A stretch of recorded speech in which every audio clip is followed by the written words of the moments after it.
தமிழகத்தில் இன்றைக்கு மிக தேவையான ஒரு கருத்தின் தலைப்பில் நடத்தி கொண்டிருக்கிற இந்த நிகழ்வின் தலைவர் எவிடன்ஸ் கதிர் அவர்களே, ஆளுமை மிக்க நம்முடைய அனைத்து தோழர்களே,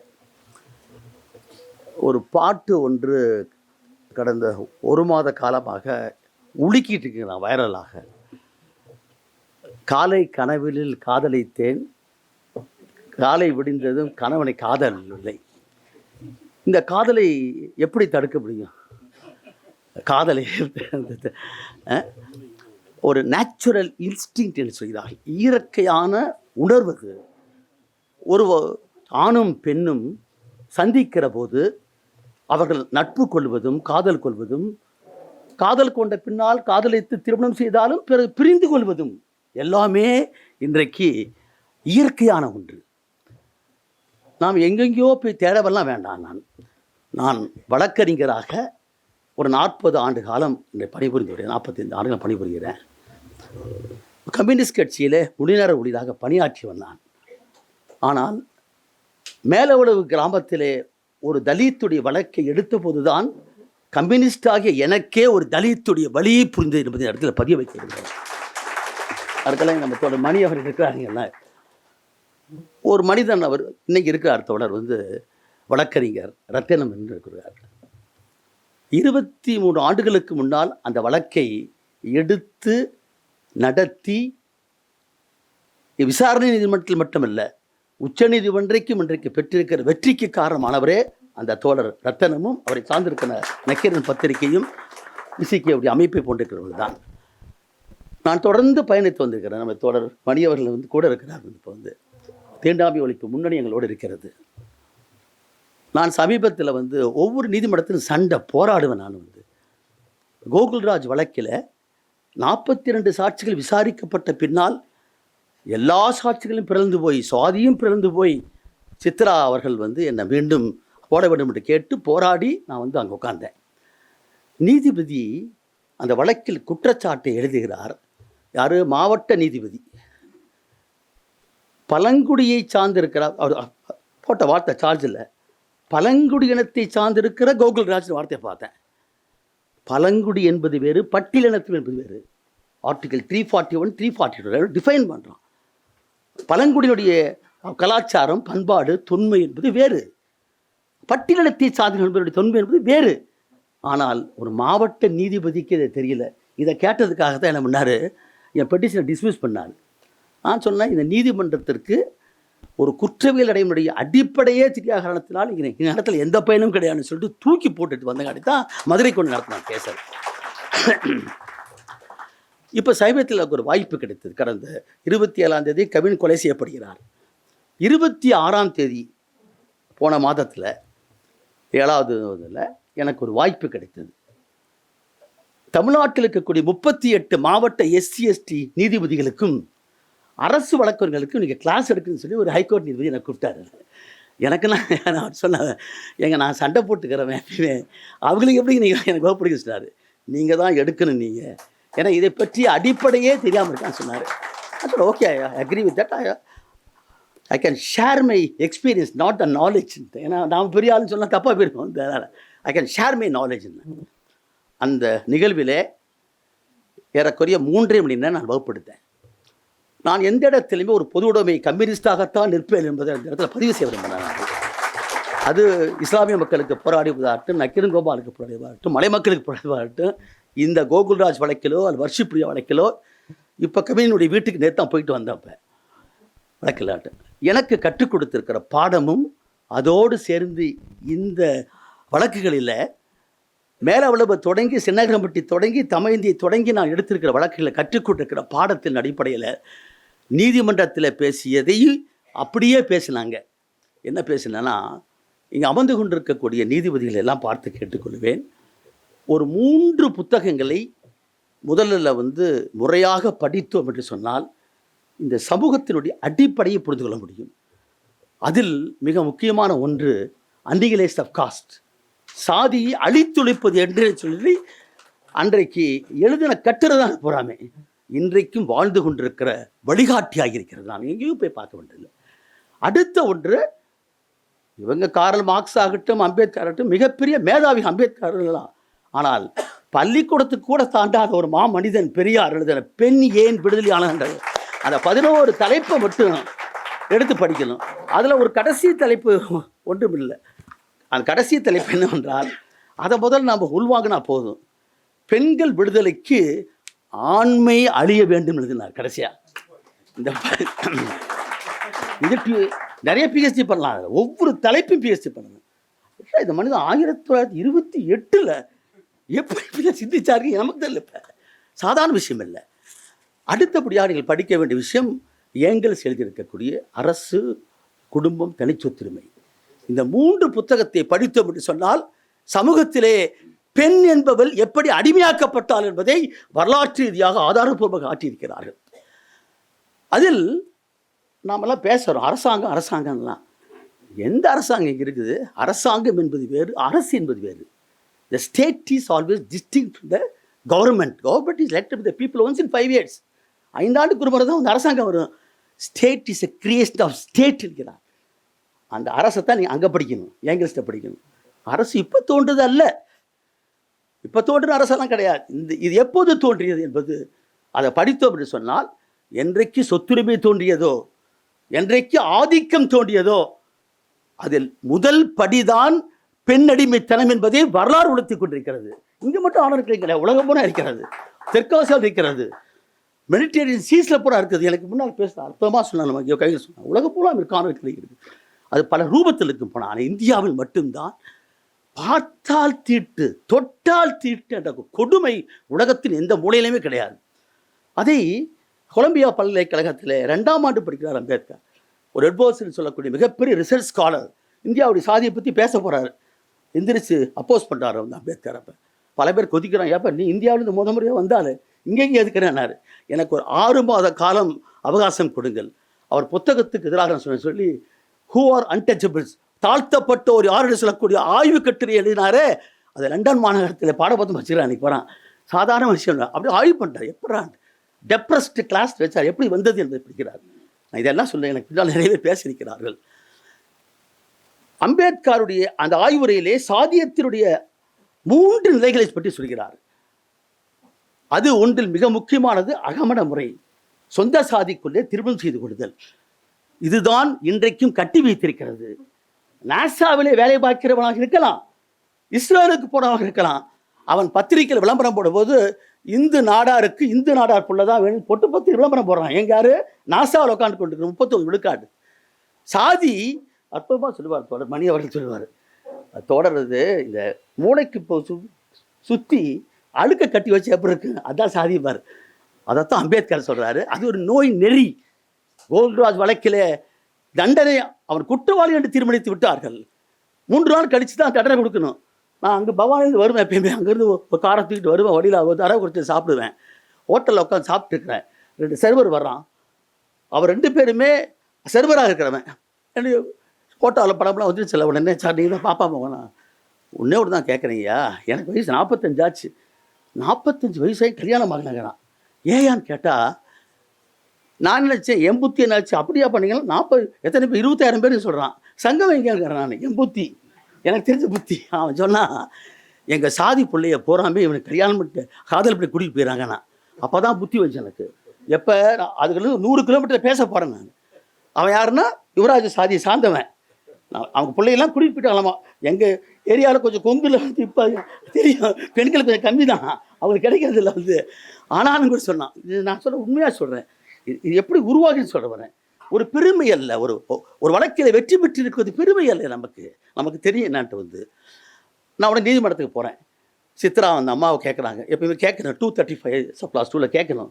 ஏம்மா நீ என்னம்மா சொல்ல குற்றம் அப்படின்னா, அந்த அம்மா சொன்னால் இவன் யாருன்னு எனக்கு தெரியாது, என்னுடைய பையனுக்கு அன்னைக்கு தான் 23/6/2015 காலை 10:15 மணிலேருந்து ஒரு 1.5 மணி நேரம் தான் மொத்தமே. அந்த 1.5 மணி நேரத்தில் சாதியை தெரிஞ்சுக்கிட்டு அந்த பிள்ளைய மட்டும் அனுப்பிச்சு போட்டு இவனை கூட்டிகிட்டு போய் அவனை வந்து சித்திரவதை செய்து சாதியை சொல்லி தன்னையே பேச வைத்து எழுத வைத்து கழுத்தை மட்டும் வெட்டவில்லை தோழர்களே, நாக்க வெட்டினானுங்க. எனக்கு போஸ்ட்மார்ட்டத்தை படித்த போது தான் தெரிஞ்சது. நாக்கு இவ்வளோ கொடுமையா? அங்கே தான் பார்க்குறான், உட்காந்து பேசுறது தான். இங்கே ஒன்றும் பெரியலாம் கிடையாது. என் சாதி பிள்ளையோடு எப்போ உட்காந்து பேசலாம்னு சொல்லி வெட்டுறானே, அவனுக்கு தூக்குதான தரேன்னு சொன்னான் சித்ரா. என்னை கூப்பிட்டு கேட்குறாங்க, வந்து கம்யூனிஸ்டாக மட்டுமல்ல, ஒரு மனித உரிமை போராளியாய் நான் பேரைவாளன் வைக்க மற்றவங்களாம் போராடினோம் தூக்கு தண்டனை கூடாதுங்கிறதுக்கு. ஆனால் நான் ஸ்பெஷல் பிபி, நான் கண்டிப்பாக சொல்லி ஆகணும். அப்போ நான் சொல்ல முடியும், என்ன கேட்குறாங்க. அப்போ நான் சொன்னேன், நான் திருப்பி சொன்னேன் வந்து நான் அப்படியே சொன்னேன். நான் வந்து தனிப்பட்ட முறையில் எனக்கு வந்து நான் சார்ந்திருக்க இயக்கம், நான் இது இருந்தால் கூட நான் மேக்ஸிமம் பனிஷ்மெண்ட் தான் போராடணும். 2011ஆம் ஆண்டு Bhagwant Singh versus state of NCT டெல்லியில் வந்து supreme court has given judgment that the perpetrators of the honor killing should know that the gallows are waiting for them. ஆணவ கொலை செய்தவர்களுக்கு தூக்கு தண்டனை காத்து கொண்டிருக்கிற தெரிய வேண்டும் சொல்லி தீர்ப்பளிச்சிட்டான் இந்திய. அவங்களுக்கு மேக்ஸிமம் பனிஷ்மெண்ட் தூக்கு தான். ஸோ நம்ம 302 தான், ஒன்று தூக்கு தண்டனை, இன்னொன்று வாழ்நாள் சரி தான், அதான் கொடுக்கணும்.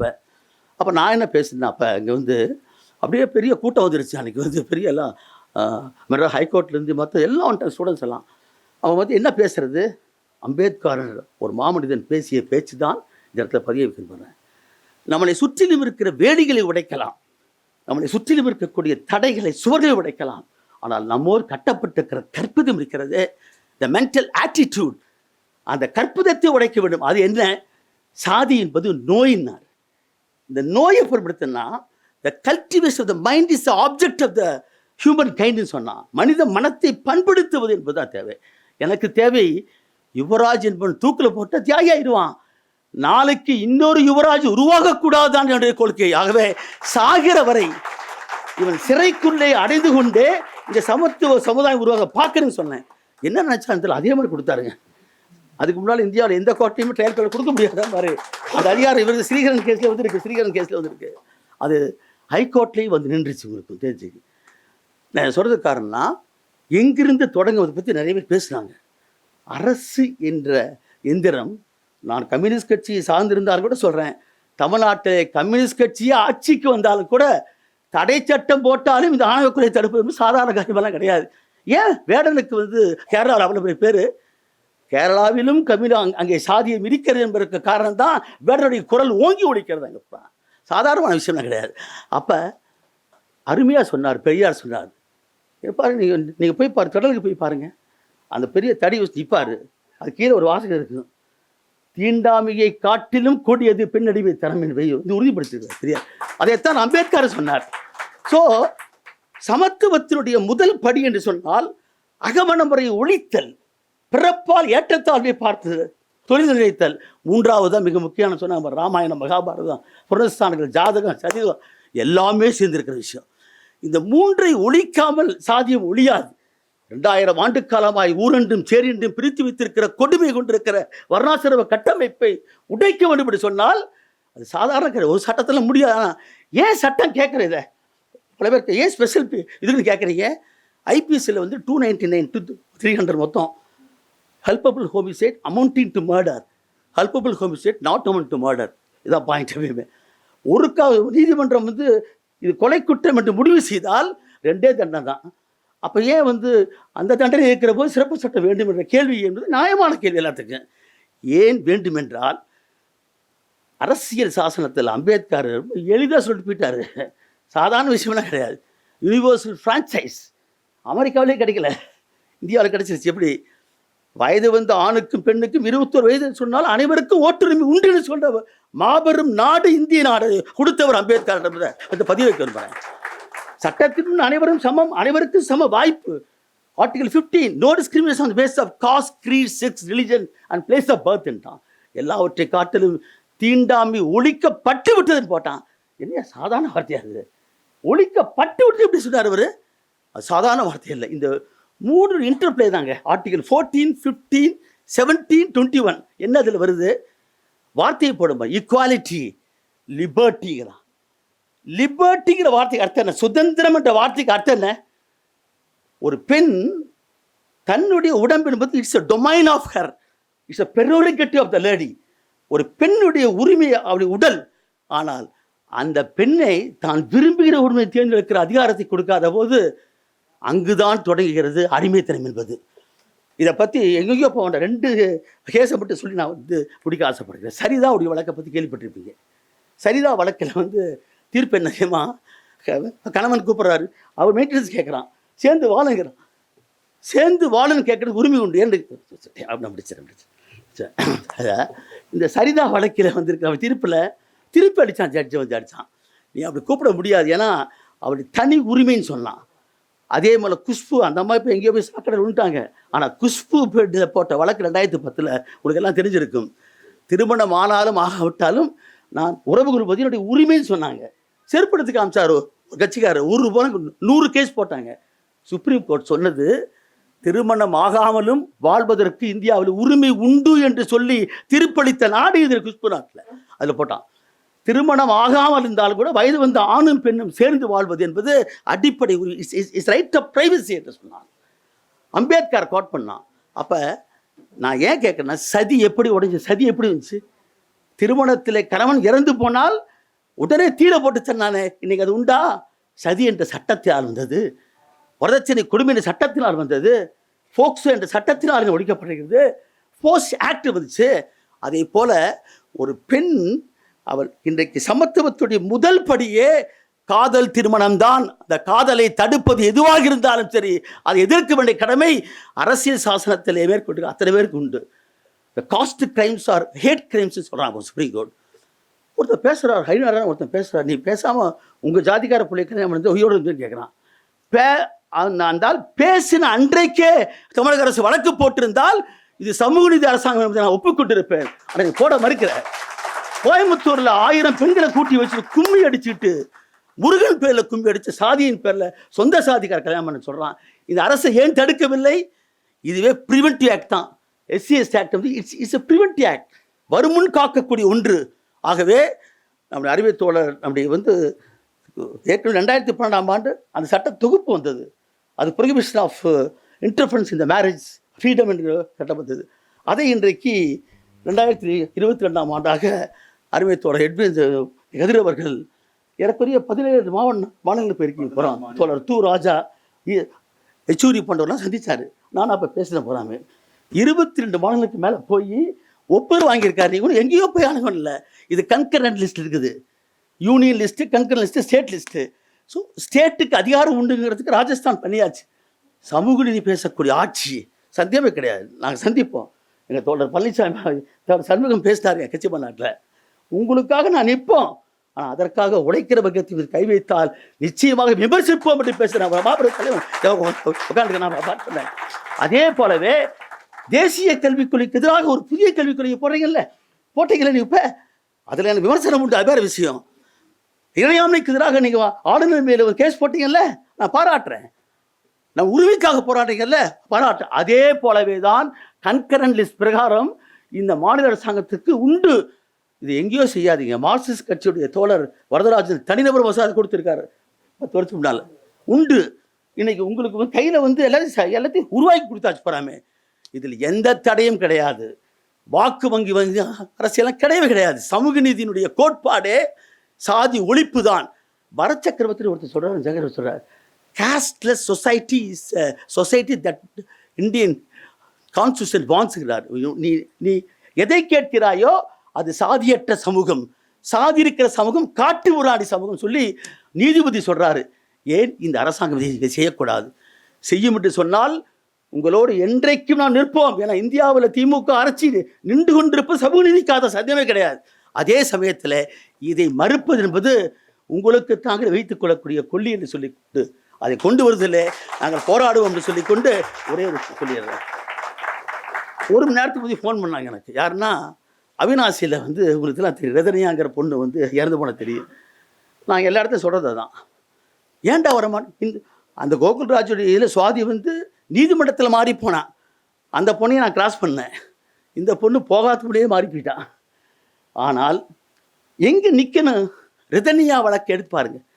78 நாள் 300 பவுன் நகை, போக்குவரத்து எல்லாம் பார்த்தீங்கன்னா பயங்கரமாக இருக்கும். ஆனால் சாதி பார்த்து, ஜாதகம் பார்த்து, 10 பொருத்தம் 20 பொருத்தமாக பார்த்து எல்லாம் பண்ணதுலேயும் சாவு உண்டு. நீ எப்படி பார்த்தாலும் சாவு உண்டு.